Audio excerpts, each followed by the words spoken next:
Breaking news in Aurora right now, a late night apparently. You just started hearing pop, pop, pop. It is the line between choice and chance. I don't understand why people do things like this. That far too often separates calm from chaos. My memory is only of the muzzle, like the flash. Aurora, Colorado did not choose to wake up to the chaos of July 20th, 2012. You don't know if it's part of the movie or if it's part of the act. Chance, it would seem, was unfortunately much more in control. And if you think we're angry, we sure as hell are angry. Engine 8, Battalion 1 on a shooting, 9 George 2, Century Theaters. Respond on TAC 2. Somebody is still shooting inside theater number 9 per an employee. What followed was a response Who's command here? as unprecedented as this country has ever seen. Who is command here? Sir, I have 3 parties shot over here with me. Where's the rest going to be? I need an ambulance here quick. I got 1 ambulance here. Where my ambulance is at? We could have lost a lot more if they didn't do what they did. Yeah, I'm taking 1 man to the hospital in my car. Do I have permission to start taking some of these victims via car? I got a whole bunch of people shot out here, no rescue. Yeah, load them up, get them in cars, get them out of here. I mean, there's nothing you could say. Nothing you could do, nothing you could give them. Nothing. So. It all has the potential to change the way first responders respond to mass shootings. 50 ambulances will not just instantaneously appear. But we have to start learning there are going to be those situations, those points in time, those events that take place, that we have to start understanding how we work together. The response to the chaos in and outside of Theater 9 They wanted to save us. has put 9 News on special assignment. I remember screaming and telling them to hang on, we're almost there. Tell them to stay with us. After Aurora. That's what I kept on saying, just over and over. The lessons of Century 16. And they're still asking for additional medical in theater 9. The road toward the future is paved with the memories of the past. The next hour is not about the story you already know. It is not about the man at the center of the criminal investigation, and it is not meant to force you to relive that day. What it is a first-hand account of a story that is already changing the way fire, police, and paramedics prepare for the next worst-case scenario. Due to an ongoing gag order in that criminal case, you will not hear at length from Aurora Fire and Police, as well as paramedics. But through the words of others, we hope you will better understand what went right, what went wrong, and what has the potential to help us rethink the way we respond to emergencies after Aurora. Innocence is not lost over the course of a lifetime. Far too often. 850 KOA News Time, 12:02. I'm Joe Chiuro. It disappears within the confines of a moment. You may want to find a way to cool off this weekend. It's going to be a hot one. One raw and unpredictable moment. The movie Dark Knight Rises just getting underway at theaters across the metro area. On a warm July night in Aurora, that moment arrives at 20 minutes Unit standby for a tower. to 1.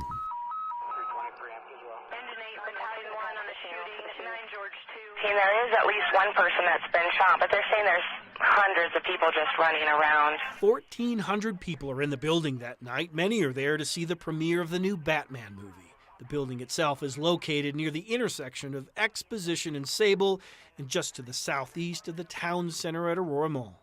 Inside the building, there is panic within Theater 9. A gunman has entered the theater through an emergency exit and is still killing people quickly and randomly. Somebody is still shooting inside theater number 9 per an employee. Sitting in the third row of the stadium seating, second from the right, is a 28-year-old named Pierce O'Farrell. I got down, I closed my eyes, and I started praying, and the shots got closer and closer, and the first ones that got me were the buckshot pellets from a shotgun in the toes. The theater is a half-mile from Aurora Police Department headquarters. 4 minutes after the first 911 call, an officer is out front asking for more help. 453, I have a party shot here. I need rescue hot. 453, exactly where are you? Front of theater. 3 minutes later, the first fire engine, paramedic engine 8, is on scene. There are only 2 ways into the parking lot. The driver chooses the northernmost one. We have multiple victims, probably at least 4 now. Firefighters encounter walking wounded and stop their engine short of the entrance. Aurora Fire starts talking about where to put the ambulances that are already on their way. Okay, let's set up ambulance staging at Expo and Sable. Is that where they wanted us to stage in the first place? That very same minute, Aurora police officer Jason Oviatt has one man in custody near the rear emergency exit. What, is that a suspect? Yes, we've got rifles, gas masks. He's detained right now. I've got an open door going into the theater. Like, at first I thought it was a prank, and then felt my organs come out, so I laid down, just sitting there, and I'm just like trying to listen to the things going on around me, because the only thing I could look at was pretty much the ceiling. Farah Soudani is trapped in the 12th row. Every second felt like an hour going by. At 12:49 a.m., Officer Chris Nyman decides he has seen enough. I'm taking 1 male to the hospital in my car. 6 seconds later, I got 7 down in theater 9. 7 down. a fellow officer no longer needs to wonder what a mass shooting might look like. They tried to pick me up, but when they did, they grabbed me by this arm, and my humerus was split in half, and whew, that hurt, man. I started screaming, telling them to put me down, and I told them I could probably get up if they helped me. Aurora 911, where is your emergency? Aurora Police and Fire Dispatch share the same room. Is that a house or an apartment? 203 and 207. Okay, do you know how long the door's been open for? 211. That night, dispatchers work to connect fire with police and police with fire. Who's command here? It is a confusing Who is command here? and cumbersome task. Dispatch, give me some ambulances on Sable. I want ambulances on Dillard's lot. Police want ambulances in the Dillard's parking lot. Fire is staging ambulances near Exposition and Sable. Caught in the middle are police officers who are growing increasingly agitated. Lincoln 25, I've got 1 ambulance here. Where are my ambulances at? 1 minute later, police declare Theater 9 secure. There are wounded everywhere. Some people saying, what are we going to do? Some people, the officers asking for ambulances. You can't really pinpoint one conversation. In the minutes that follow, PD is saying they cannot evacuate the patient that's in Theater 9. They need medical personnel. Copy. there will be one request. Again, PD is requesting medical personnel in Theater 9. They have a child down and cannot evacuate. After another. PD is again requesting emergent medical to the back of the theater. An internal Aurora fire report will, months later, suggest rescue crews as they approached the theater were, quote, inundated with patients. Entry points were impeded by police activity, and responding units were stopped by frantic moviegoers covered in blood and carrying critically injured patients. Yet it is also important to note that as late as 1:05 a.m., or 20 minutes after a suspect is in custody, Copy. All units responding to the theater. Dispatch talks as if the gunman is still out there. Suspect is male, unknown race, black camo outfit, possible vest, gas mask, and multiple long guns. Paramedics and fire don't generally go into a hot scene or a non-secured scene. Sean Messenger advises dispatchers across the country. From his office in Utah, he told us, in active shooter situations, any additional suspect reports have to be taken seriously. If we get two conflicting reports or two different descriptions of maybe the same person, they're generally going to assume that that is a different shooter, so that they're going to be looking for that person. At At one point, Aurora police officers even offer to escort paramedics in. Advise rescue that the officers will be there for security. That's the best we can do at this point. Aurora Fire insists rescue crews were well aware of the risk that night and still fought to get close, a point proven by this radio report from paramedic Engine 5 at 1:03 a.m. We're on the east side of the theater on Sable. He wants to attend to the patients on the east side. Yet even then, You only have one patient there, correct? communication was muddled. Police officer told us there's 9 patients. Not that it mattered much, because by that time, the massive and unorthodox evacuation of patients was already well underway. We're using any available hospital at this point. Copy, 2 more critical to University.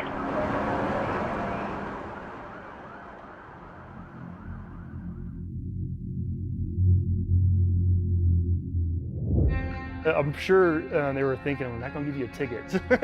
An absurd moment in a 100-mile-an-hour race to save lives. I'm like, wait, and I'm literally going over, screaming, and then grabbing the seatbelt and trying to buckle myself into the car.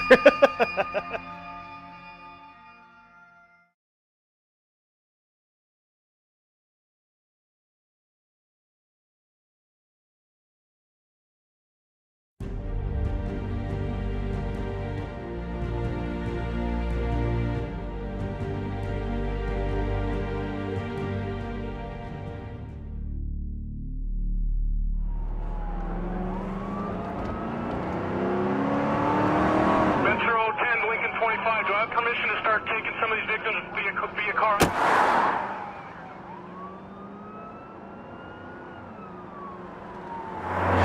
Yes, load them up, get them in cars, get them out of here. 25, just notify all the hospitals. We got people coming in. Copy. Police cars are designed to carry criminals, not the critically wounded. Yet that night, improvisation is born out of the immediacy of the moment. I remember hearing one say, you know what, let's just get our cars and let's get these people out of here, let's get them to the hospital. And I saw just a line of officers just sprinting down to the other end. The injured are everywhere, but the critically injured are primarily in 3 spots, just to the north, just to the east, and just to the south of the theater. I just remember red lights. I was staring up at the sky pretty much, like I tried my best not to move. Farah Soudani is one of 9 waiting for help just outside of Theater 9. There is a hole in her side. A hole. A couple of the officers were saying her organs are coming out, and one of them was saying, watch what you're saying, watch what you're saying, you know, like try not to freak me out, but they didn't realize I already knew what was going on, so.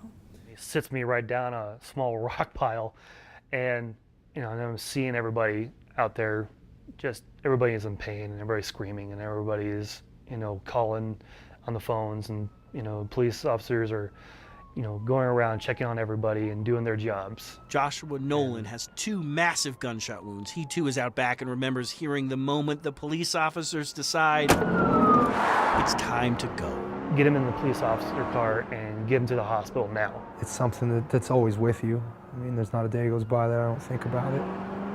But ultimately, I'm blessed to have survived, and I'm blessed to see another day, you know. Pierce O'Farrell has what he thinks is a gunshot wound to his back. From the theater's parking lot, he calls his brother to tell him goodbye. I really wanted him to know that I was at peace. I mean, I felt at peace, and you know, I'm a man of faith, and I love the Lord, and I just trusted him, and I needed my brother to know that. I just wanted him to know that I loved him very much and that I was at peace, and it just meant that I got to go home, you know. Let Aurora South know that Cruiser 6 is en route, 1 critical, 1 semi-critical. An officer puts Joshua Nolan in a car at 2 minutes to 1. They put me in the front seat, and this is probably the only time I can kind of laugh about it a little bit, because the police officer in the back seat was screaming at the driver, you know, the police officer that's driving. It's like, go, go, go. And I'm like, wait. And I'm literally going over, screaming, and then grabbing the seatbelt and trying to buckle myself into the car. I'm sure they were thinking, we're not going to give you a ticket. A police officer tells Pierce O'Farrell the wound Pierce thinks is in his back is really in his arm. You know, he told me that I was going to live, and it was amazing. You know, it was the greatest thing I've ever heard. I picked up my phone, I called my brother back, and I told him I was going to live, you know. Yet there is a problem with Farah Soudani. The backboard she is on is too big to go into the back seat of a police cruiser. So they said, it's not going to fit. We need to get someone in there with her. We have to get it out from her. Officer Chris McDowell gets into the back seat to keep Farah calm. And then they flipped me on my side. And then they pulled it out, slammed the car, and screamed, go, go, go. There's only one way out, a narrow spot of land between the parking lot and Sable Boulevard. They jump the curb here and then start moving. Quickly. Very quickly. All right, Cruiser 6 is taking 2 more victims. I remember looking up at Chris, and I told him not to leave me. He says, I'm not going to leave you. Hang on, I've got you. Soudani is in the back of one car.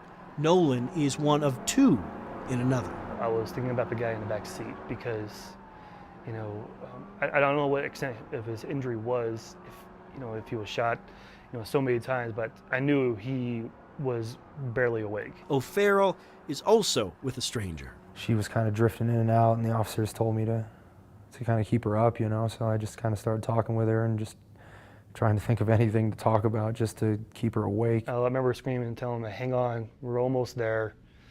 Tell him to stay with us. That's what I kept on saying, just over and over. And when he opens the window, I just remember how fast the air was coming in the car, like you were on the highway. And I drive on the highway with my windows down all the time, and I could tell we were going easily over 100. And I remember looking out the window and just seeing how pretty the stars were, how clear the night was, and I remember I liked looking at the stars, so just kind of soaked that in before anything else, just kind of trying to calm myself a little bit. We're in a mass casualty situation at this time. By 1:05 a.m., it becomes obvious what is happening. 15 of the first 17 critically wounded to leave the scene have done so inside not an ambulance, but inside a police car. Okay, I'm assuming we're waking up everybody, right? Nowhere is that more clear than inside the ambulance bay at University of Colorado Hospital. The surveillance camera captures the images, but not the sounds of a rescue without precedent. It is here where one patient is classified DOA. There are many, many more who are still alive. They just all did it. They don't care who said what, they just did it. And they knew it was the right thing to do. You would have had a few more casualties, and I would have been one of them. I mean, there's nothing you could say. Nothing you could do, nothing you could give them. Nothing. So. Farah Soudani is in one of these cars, and she still has a hole in her side. Yet for the first time in quite some time, she believes she is going to live. I don't like the word hero when people say that I'm a hero. I didn't save anyone. I don't have a stethoscope. I don't have a badge. I didn't do anything that night. They're the heroes. Carried in cars designed to hold criminals, saving one life after another after another.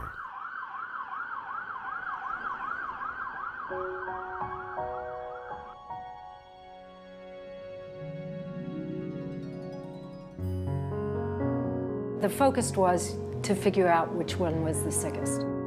An impossible task turns into a medical miracle. I think that's the only reason I can come back.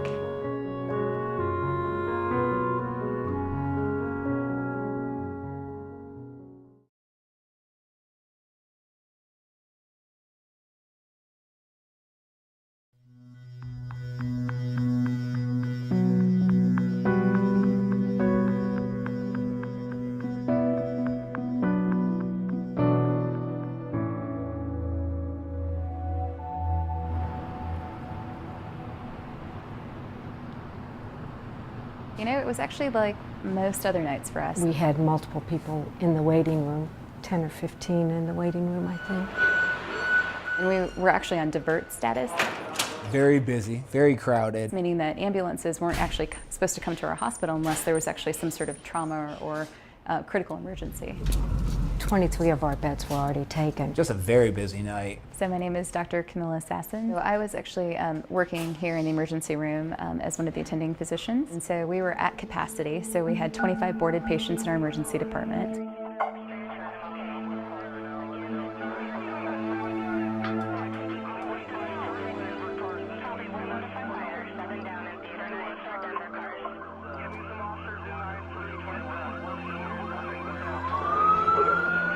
So they're going to come by police car. 3, 4, 5 cars. It was a lot of cars. And I think that's for all of us when we thought, uh-oh, this is actually something very, very different than what we've ever experienced. This is serious. And then another one, and then another one. And I'm like, oh, this is not good. The focus was to figure out which one was the sickest. Becky Davis stands a mere 4 feet 11 inches. Yet on this night, she faces a tall order. But most of them we were just pulling out of the cars and putting them on gurneys and looking to see what was wrong with them. Already, one patient is DOA. I had one of the officers guarding our one person that died. And he was very thoughtful and he was there. And he was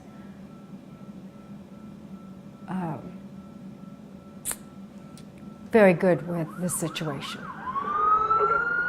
One by one, police officers and police cars are leaving the theater, headed to 2 Aurora hospitals, University to the north and the Medical Center of Aurora to the south. Usually we'll get a heads up, like ETA, X minutes or whatever. There will be no heads up on this night for a general surgeon at Medical Center of Aurora. That was what was so different about that night, was because we would get patients that we had no idea where they had been injured. We had no pre-hospital, and that's what we usually rely on. Both hospitals face the same challenge. The police officers aren't paramedics and thus cannot say what precisely is wrong with each patient. These were complex injuries. Usually in the emergency room, if there's an ambulance coming, we'll get some notification from the paramedics en route. We'll have an idea of what their blood pressure is, what their vital signs are, if they've got a rapid heart rate. You have no report. You just have, I have someone here. I had no idea what was kind of in store for me. I held a abdomen in my hand and I was like, what in the world is going on? That abdomen. And then I lost half of my calf. Still belongs to Farah Soudani. Her father Sam still can't believe what hospital staff did that night. They were working in harmony. In unison. In unison. They were unbelievable. The only thing you can do is just stand and just watch. My colleagues who've been in war had said it's actually very similar to what you would see in kind of a battleground, actually.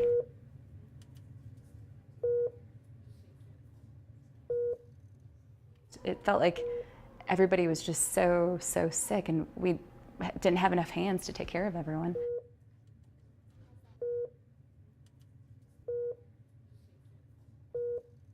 And they kept apologizing, but I kept telling them it's okay, just, I knew I was gonna live, and that was the main thing. I just wanted them to go help as many people as possible, people who were far worse than I was.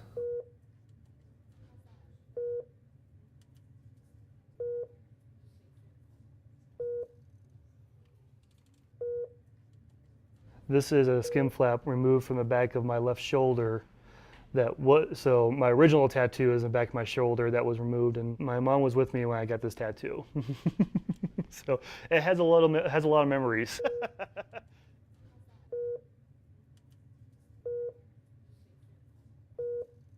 Every time I look at it, it's a constant reminder of a situation that I wish it never happened. It is a night as graphic as it is miraculous. Surgical techs, doctors, nurses, EMTs, paramedics see patient after patient and save life after life. We're hardened folks, right? We're used to seeing anything and everything. And I think that night has kind of broken a lot of us in a way. And here, the consensus is this. Yes, it was not perfect. When timing matters above all, nothing counts more than seconds. I don't think she would have been here, to be honest with you. And I was lucky to meet some of the survivors too, and they would have had the same predicament. They would have gone too. We could have lost a lot more if they didn't do what they did. All available units responding to the theater. Every patient who arrived with a pulse at both hospitals on that night left with a pulse. It's the only reason I come back. Oh, I'm absolutely, totally confident that their actions saved several of the patients. Yes, there's no doubt, because they loaded up and went. Those people are alive today.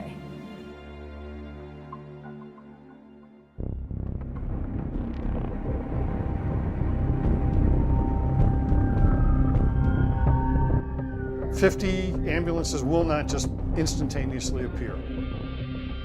A change in the way we respond, fueled by a decade of war. All of it. It's military curriculum.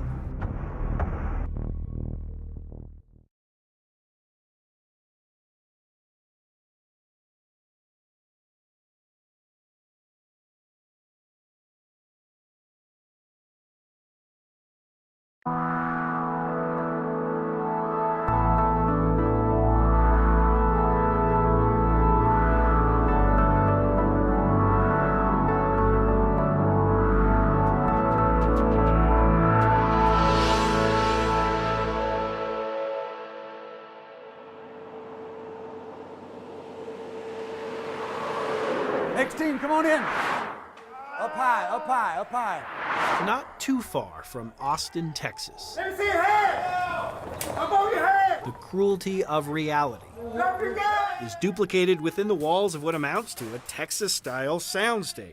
It's chaos. People are screaming, bullets are flying. You tend to have auditory exclusion where you don't hear everything, so they may be standing right next to you, talking to you, but you're focused on the threat. You don't hear a word they're saying.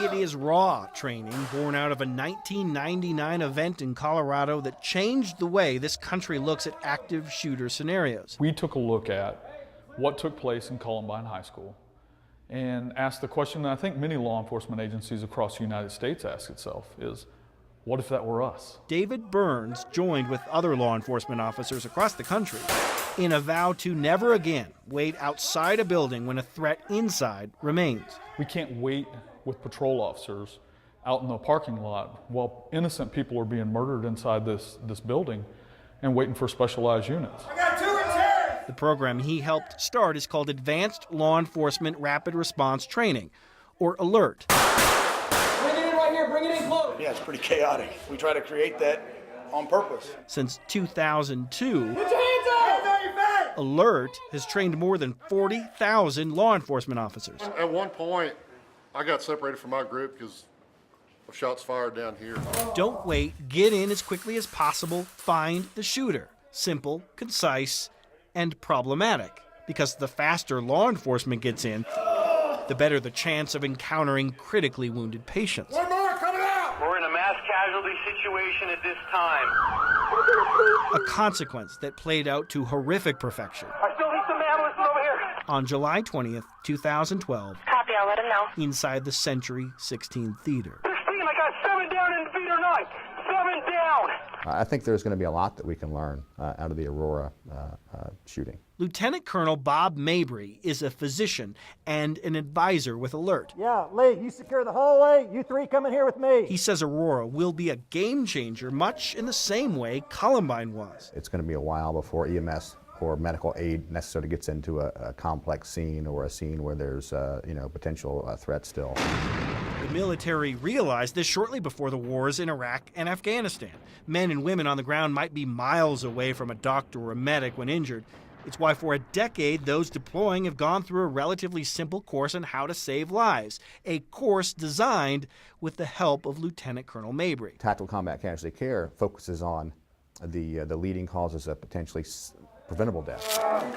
TCCC, as it's known, focuses on blood loss, and it should be a standard part of police training, says Mabry. If we focus the training on those things that can make a difference right there on the scene and save a life, That's where you're going to get the most bang for your buck. This is the model. So is it any wonder why back in Colorado, It can only lead to saving lives. when Denver Health Medical Center started offering TCCC, And I just think it's a great idea. Aurora's police chief, Dan Oates, signed up, bringing nearly his entire department with him. We now know about mass victimization in a way that it's different than reading news articles or training for it. We've lived it. And we want to apply those lessons, and we want to be better and faster at providing aid, just until we can get the pros there. Got to come around. One of its strengths, in addition to the realistic dummies, is the program's brevity.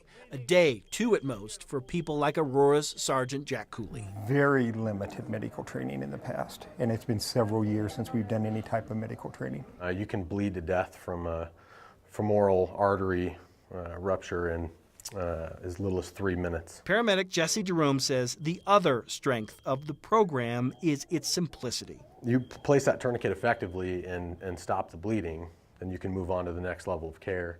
Packing a wound with gauze is not difficult at all, but it can make the difference. The single most important message in my mind is to stop bleeding. They can do that. Dr. Peter Pons is one of the leading voices in the country when it comes to emergency care. Where's he shot? The arm? He likes to tell people in mass casualty incidents, 70 to 80% of the victims will not arrive at a hospital in an ambulance. 50 ambulances will not just instantaneously appear. So he asks, why wait? And what we're saying is that doesn't make sense. Is that in fact the medical care needs to be provided almost from the minute any responder gets there, regardless of their level of training. They've got more victims in here. And that care can start with a tool developed prior to the Revolutionary War, a tool that typically runs $30 to $40, and a tool that is now relevant again, the tourniquet. We used to think it was bad, no longer the case. For years we thought that if you apply a tourniquet, it was going to threaten the limb, that in fact it would lead to amputation. The military has shown us you can have a tourniquet on for several hours and the limb will survive just fine. This applies to the average trauma case that occurs every day. If you're in a car crash, you could have the same leg injury, partial amputation, and these same principles can be applied and save your life in that as well. Urgent trauma care sometimes has to be delivered by police officers until we can get paramedics into, a dangerous area. Chief Oates knows that because he also knows this. I'm taking one male to the hospital in my car. 1 year ago, Aurora police officer Chris Nyman and a partner helped ferry a total of 8 patients to 2 hospitals over the course of 4 trips within a span of 45 minutes. 8 patients, 45 minutes. Get an ambulance crew in here as soon as they're available. That same night, according to an Aurora fire report, a total of 4 responding ambulances never carried a single patient. Not one. I think that all of the emergency personnel that responded to that scene that night were confronted with a situation unlike anything that we had ever encountered before. Aurora Fire works with the private ambulance company, Rural Metro. Both cannot comment much more than that. I'm not going to say they did the right thing or the wrong thing. I think they did what they thought was best at the time. Lieutenant Colonel Mabry does not want to second-guess anyone involved in the Aurora response, but he believes the line between police and fire has already started to blur as a result. For example, he worries about police cars routinely doubling as ambulances. The question is going to be debated, is that going to be a standard practice from now on, is for a scene like that to throw people in police cars and take off? I think that needs to be debated very carefully. It's not armchair quarterback and what those people did, but it's looking at exactly what they did, what worked well, what didn't work as well as we thought.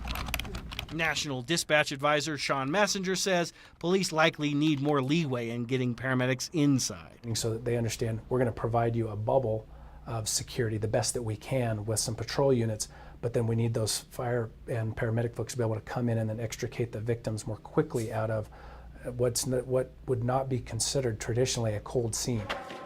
In the end, trainers at Alert do not teach police to stop being police. They still emphasize find the bad guy first. Communicate. Come up with leadership. Yet, when officers graduate from their Level 2 active shooter course these days, here comes the candy man. They do so with something readily available in hand. Everywhere a gun goes, tourniquet should go. Everywhere you go, tourniquet should go. Symbolic? Yes. Important? Absolutely. One of the things that we have to look at is we all have to learn to work together. Okay, he's out. But we have to start learning. There are going to be those situations, those points in time, those events that take place that we have to start understanding how we work together. All right, so we're going to move him on out. We've got a security element out here by EMS, so we're not taking it. It happened right at shift change. A community scarred by another mass shooting.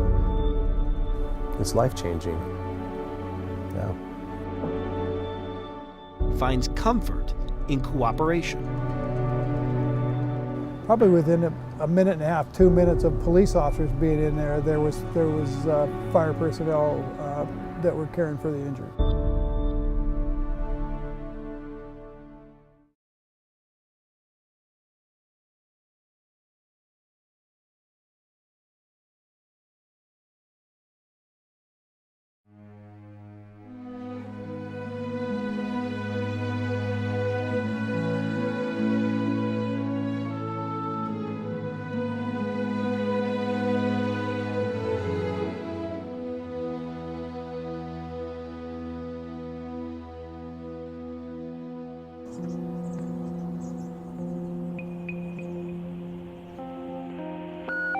Gunshot wound victim at 333 North 58th Street, 333 North 58th Street. The literal translation of déjà vu 6 or 7 shots have been fired inside the location. is already seen, as in I've already seen this.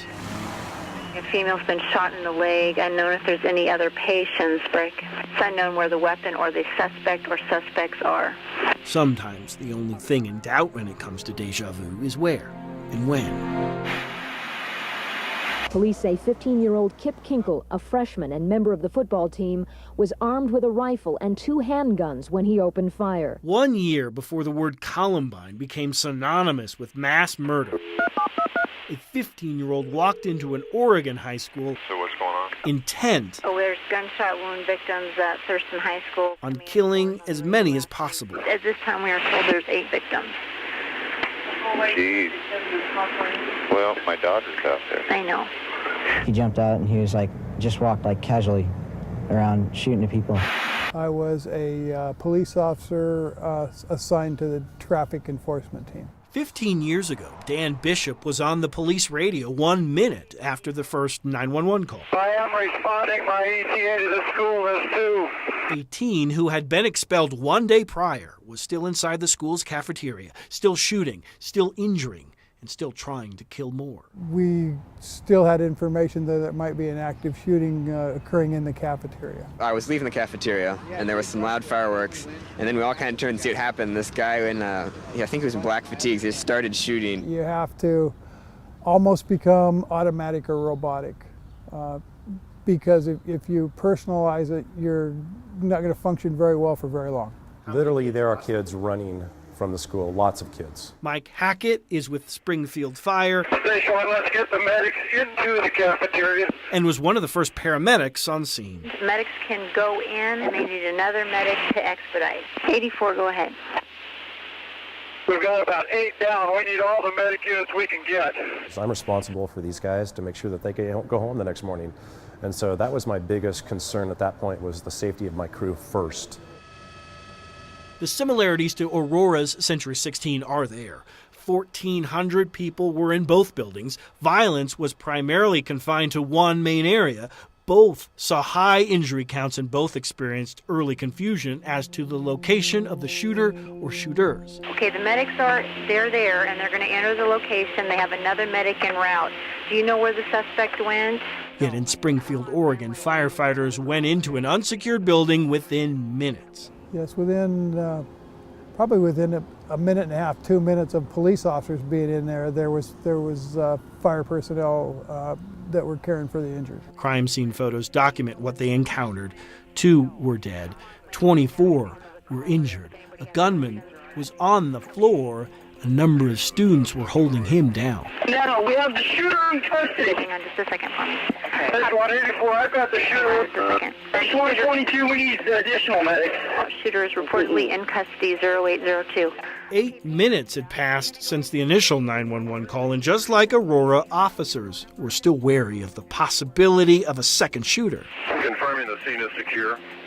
We have not accounted for the firearms involved. The decision was made to get the medical trained people inside and then basically barricade the police, fire, and victims inside the building until we could locate the second suspect or to locate the weapon. Look closely at the way the chairs and trash cans are situated in this shot. It's how police kept a crime scene secure while paramedics worked on the injured nearby. We've always had a great working relationship with our police department, and I think it's important that you can work together and know each other and know how each other works. Not that there weren't mistakes made. They admit that. For example, the staging location for first responders outside of the school turned out to be a big mistake. I chose that location because I thought it would be the most effective location for them to be. In retrospect, I found out I put him in a hugely serious position of vulnerability. That's because the shooter's original plan was to go to the roof and start taking out first responders. We train for the X's and O's. It's very difficult to train for the psychological and emotional impacts that happen. Steve Rail was with Springfield Fire. He insists training, while valuable, can never prepare first responders for the real thing. It's very difficult to train when you have somebody assigned as a triage officer or somebody assigned as a transportation officer and their kids are going to school here and should be on site. He couldn't train for this either. In Kip Kinkle's bedroom, that day he was repeatedly told the names of the suspect's own parents, who had been found dead inside their home as well. He was so focused that it took a heated conversation with his wife for the truth to finally come out. And she said, "Steve, do you know who his parents were?" And I said, "Yeah, the Kinkles." Then it had been confirmed by that time. And she said, "Steve, do you know who that is?" And I got, so I said, "Yeah, the Kinkles." Okay, that was my one breach in etiquette. "Yeah, the Kinkles." They took it out on my wife. Families suffer. And she just very calmly said, "Steve, that's Bill and Faith."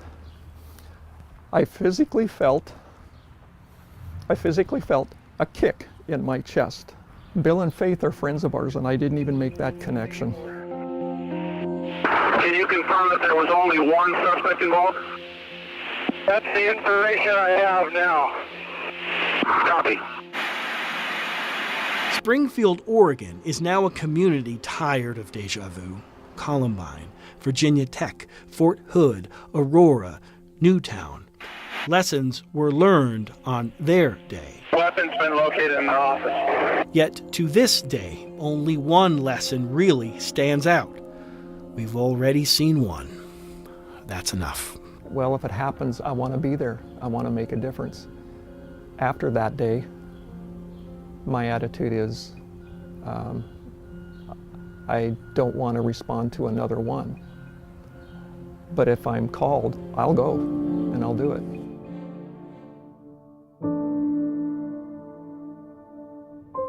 I'll never forget just the sense of peace I had. I was ready to go home. A spiritual reawakening and a reason to remember. I wish I could bring them back, but I know I can't.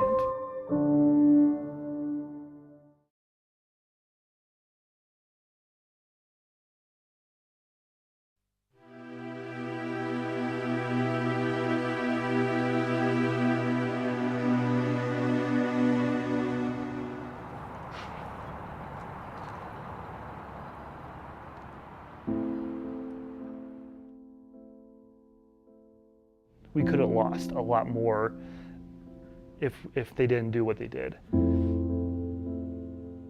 To forget is to lose. Lose out on the lessons of the past and the hope of the future. A future that can be better than the past we once knew. I'm one of those, I don't like seeing people hurt.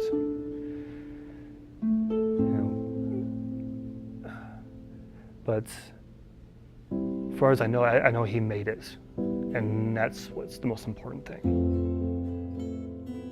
On a night of chaos, we're going to evacuate all we can out of 9 to the east side. what they would remember would justify their salvation. I'll never forget just the sense of peace I had. I was ready to go home, and that, that carried me. And in a strange way, it gave me a bit of a gift, because now I understand that I really don't fear death. I'm blessed to be able to say that, because I've known what it's like to be that close and in a very dark place, and yet I still felt peace and I still felt the light. 70 lives changed forever, 12 souls gone for now. To forget that, to forget them, is to forget they were so much more than their names. John, AJ, Jesse, Gordon, Jessica, John, Matt, Michaela, Veronica, Alex, and Rebecca. And we just need to embrace the lives that they led and the people that they were. And I think in that way their memory will always live on. Police officers, firefighters, paramedics, doctors, nurses, friends, strangers, all contributed to what went right. If you actually waited to sort of think through what was happening, someone would die. But all was not perfect. I still need some ambulance over here. Copy, I'll let him know. And people who have trained for years for these possibilities were quickly overwhelmed. I got 2 here that need treated right away. Overwhelmed by an unprecedented patient count, a full parking lot, and the reality of a moment never before seen in a place quite like this. It's difficult for me to imagine that anyone who was affected, or anyone who was there that night, wouldn't be changed. Change. Cedar, I need an ambulance here quick. If it is to be the net result from all of this, then so be it, figure those who see its potential benefit. And they really are basic things and really are simple and not overly complex. And the right medicine at the right time are going to save lives. Personal med kits. Change is already in motion. So I would say every first responder, every law enforcement officer should have a tourniquet. Go high or die. Get it up there. There you go. And more change will follow. Good. Let's get him out of here, guys. This is going to happen. The closest hospital invariably is going to be overwhelmed by those casualties who can transport themselves or who are transported by other means than ambulance. Yet we all know there will forever remain some things we simply cannot change. I wish I could bring them back, but I know I can't. And I'm sure the police officers wish they could have got here even quicker than, after the first 911 call. But things, the events happened in the way it did, and there's nothing they could change about it. And to forget that is to forget not only the lessons of the past and the hope of the future. It's a long process. It's something that, in reality, I'll be healing from the rest of my life. It is to forget the reason why it is so important to remember in the first place.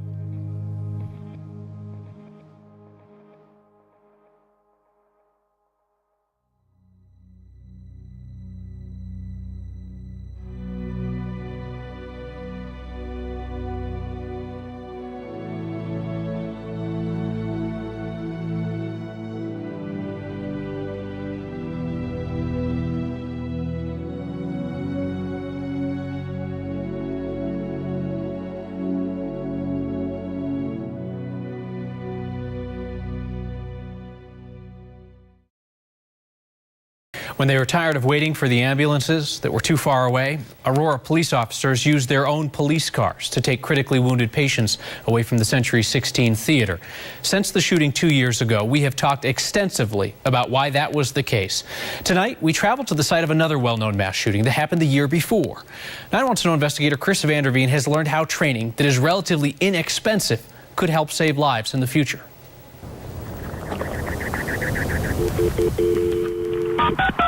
911, where's your emergency? One ambulance, there's more than one person down. 10 minutes after 10. Oh my God. Dispatch in this desert city finds itself awash in a sea of phone calls. Emergency. A guy came to the Safeway and started shooting. In Pima County, it'll take less than a minute for 31 bullets to strike 19 people. We have a caller who believes that Gabrielle Giffords was shot. I believe Gabrielle Giffords is here. All along that area. Deputy Gilbert Cardillo. So I went directly to them. Found himself cut off, isolated. I mean, it was pretty overwhelming just looking at that many people all down on the ground. And are you sending lots of ambulances too? Yes, we are. A person can bleed to death in less than 3 minutes. Cardillo saw more than a dozen bleeding. Paramedics were close, but with worry of another shooter still present, they were not allowed in right away. Well, we're really short on medical personnel. If a scene is still dangerous and it's still considered a hot scene, it's difficult at best in most places to get fire EMS personnel into that scene if it's still hot. Byron Gwaltney knows by chance 6 months prior to the Safeway shooting in Tucson, the Pima County Sheriff's Office started doing what the military had been doing for years, teaching everyone of their own how to use things like tourniquets and combat gauze and bandages. 6 months later, witnesses say the gunman spoke no words. The training proved vital. Absolutely saved lives. Absolutely saved lives. Chest seals, combat gauze. You can see it in this shot. Bandages used by deputies trained on their use in less than a day. Bleeding to death is the #1 thing that you have to worry about. University of Arizona Hospital's leading trauma surgeon knows some of the patients he treated that day benefited greatly by the change in mindset. You think that when an ambulance shows up at a shooting, that they can go directly into a person who's yelling out for help. But the reality is the police has got to secure the area first. Dr. Petery helped the military devise what's known as tactical combat casualty care. He figures Pima County's use of its principles saved 3 lives in 2011. That includes the life of a man who now occupies Gabby Gifford's congressional seat. And I saw in the corner of my eye a young man with a gun in his hand, held in both hands, moving fast towards Gabby. Ron Barber served as Gifford's assistant that day and suffered 2 gunshot wounds, one to the face, the other to the leg. He said that wound bandage saved my life because it was able to at least slow down the bleeding sufficiently so that I didn't bleed out at the scene and got to the hospital. And I know in my case, I would not be here talking to you had it not been for that bandage. What happened here at 10 after 10 continues to shape police procedure nationwide. Late last year, in the last 12 weeks, we issued 600 kits. The Tucson Police Department started distributing hundreds of individual first aid kits, or IFAKs. In 12 weeks, we have at least 14 uses. In Colorado, not too long after the theater shooting, where's he shot? The arm? The Aurora Police Department committed itself to training every one of its officers how to use, among other things, tourniquets. Yet in Colorado and Arizona, the practice remains rare. And if we can save lives by a very small modification to our mindset and the addition of some very simple tools that we can carry in a pocket, it would be insane to not do it. Back at the Safeway. And we did. We put it to work. People like Cardillo still see the face of the youngest victim of that day. I had a child the same age as her when that happened, and that was tough. But at least he knew how to help save others. Tourniquet, scissors. And that keeps him going. It was like, hey, we have stuff to take care of these people. Long after yet another day has come to an end in the desert. Okay, we do have deputies on the way, okay? Chris Vanderveen, 9 News. 911, where's your emergency? Is this going to be... Most cities in Colorado have yet to hold that kind of training. The Arvada Police Department is an exception, and just last night, that department honored an officer who saved the life of a man who had severe cuts to his arm. The officer used nothing more than a $30 tourniquet. But we all perceive things differently, right? Perspectives change. What happens when cops arrive? Continually, over time, under duress. So there might be a long time before you're waiting for me. And during moments of clarity. How do we deal with extremity wounds? Tourniquet. We invited Justin Baumgartner with Glendale Police. We got to do something about it. And Jeff McMullen with Denver Paramedics. Venous bleeding, more of a leak. To help teach us something they've taught a lot lately, what to do when paramedics can't get close. Help is on the way, right? But I might not be able to get to you because it might not be safe for me to do so. All available units respond to the theater. Aurora police found out what it's like to be close. I got a whole bunch of people shot out here, no rescue. But not close enough the night of the theater shooting. Load them up, get them in cars, get them out of here. With worry of another shooter still very real, Somebody is still shooting inside theater number 9. ambulance stayed on the outside looking in that night, prompting police to take many victims away from the scene in the backs of their own police cars. He is breathing. We've already shown you what Aurora did in the months that followed the response. Get all field officers trained in things like the use of tourniquets. Twist it down tight. I want you to see what it feels like. Now this. I will take this band now and just drag it all the way through that clip. Denver Health has already helped train 250 people, mostly business people, non-first responder types. To see if I got it tight enough. Yep, no pulse in the arm, it's tight enough. Train them on the use of things like tourniquets. I'm a huge advocate for tourniquets. Definitely life-saving. Now they're training us on tourniquets and other simple life-saving techniques. Until law enforcement tells the paramedics it's safe to come in, those people may not be treated as soon as we would like them to be. Perspective. People can bleed to death from an arterial wound in 3 minutes. 3 minutes. I like increasing the odds, yes. Not enough time for paramedics to get in during an active shooter incident, most of the time. What if I don't have a tourniquet? Or what if I used my tourniquet here, but I still got to have some action over here, I still got to fix, or I used it on person A and I still got to help my buddy Bryce over here, whatever. No wonder why they're planning on bringing this training to teachers next. You can complete the course in 3 hours. Absolutely, absolutely. Baumgartner knows this stuff he learned from men and women fighting in Iraq and Afghanistan. They can apply these very basic concepts to themselves and to others. Providing even more perspective to a story that's all too real in a newsroom far too used to covering these stories. Your survival may depend on whether or not you have a plan. Chris Vanderveen. We appreciate it. We appreciate it so much. 9 News.